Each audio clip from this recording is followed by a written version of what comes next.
Hello అండి, అందరికీ నమస్కారం. నా పేరు doctor Praveen Sodavarapu, consultant orthopaedic, arthroscopy and joint replacement surgeon, medical hospitals Vizag. ఈరోజు నేను నీ రిప్లేస్మెంట్ గురించి మాట్లాడబోతున్నాను. ఈ నీ రిప్లేస్మెంట్ అనేది ఎలాంటి పేషెంట్స్లో అవసరం అనే దాని గురించి మాట్లాడబోతున్నాను. సో నీ రిప్లేస్మెంట్ అనేది మన మోకాలు అరుగుదలకి చేసే ఆపరేషన్. ఈ మోకాలు అరుగుదల ఎవరిలో అవుతుంది? మోకాలు అరుగుదల అనేది మనకి వయసుతో పాటు అవ్వచ్చు.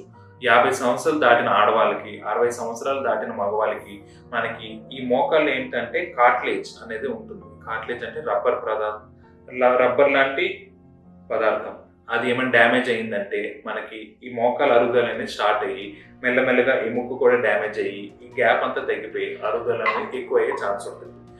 ఇలాంటప్పుడు లక్షణాలు ఎలా ఉంటాయి? వీళ్ళకి మొదటిలో చిన్నగా నొప్పి రావడము, ఎక్కువ నడిస్తే నొప్పి రావడము, కింద మట వేసుకుని కూర్చుంటే లెగడము, అలాంటివి ఇబ్బందులన్నీ ఉంటాయి. కానీ ఒకసారి అరుగుదల మొదలైందంటే మన వయసుతో అరుగుదల కూడా పెరుగుతూ ఉంటుంది. ఈ అరుగుదల ఎక్కువ అయిన తర్వాత మోకాలంటే బిగిసిపోవడము, మోకాలు వాపు రావడము, మెట్లు ఎక్కాలంటే చాలా ఇబ్బంది చేయడము, ఇంట్లో 10 అడుగులు వేయాలన్నా ఇబ్బంది పెరిగిపోవడం, టాబ్లెట్ వేస్తే తప్ప నొప్పి తగ్గకపోవడము, ఇలాంటి లక్షణాలన్నీ ఉంటాయి. ఇలాంటి వాళ్ళకి మనం పిలిచి ఒక ఎక్స్రే చేయిస్తాం. ఎక్స్రే చేసినప్పుడు మనము ఎక్స్రేలో అరుగుదల ఎంత ఉన్నదని చూస్తాం. అరుగుదల స్టార్టింగ్ స్టేజెస్లో ఉన్నప్పుడు మనము medications, anti inflammatory medications, exercise చేయడము, సైక్లింగ్ కానీ, స్విమ్మింగ్ కానీ, లేదు ఇంకా బరువు తగ్గించడము, వెయిట్ తగ్గించడము, కొన్ని యాక్టివిటీస్ అవాయిడ్ చేయడము, మెట్లు ఎక్కడం కానీ, కింద మాటం వేసుకుని కూర్చోవడం కానీ, ఇట్లాంటి యాక్టివిటీస్ అవాయిడ్ చేస్తూ మెడికేషన్స్తో మనం మేనేజ్ చేయడానికి ట్రై చేయగలుగుతాము.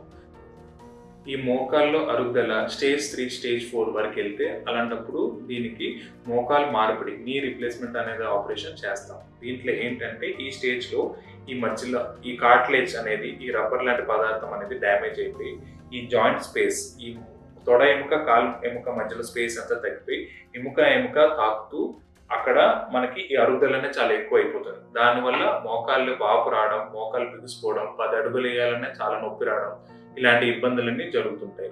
ఇలాంటప్పుడు మనం ఈ ఆపరేషన్లో ఈ మోకాళ్ళ దగ్గర జాయింట్ రిప్లేస్మెంట్ అనేది చేస్తాం.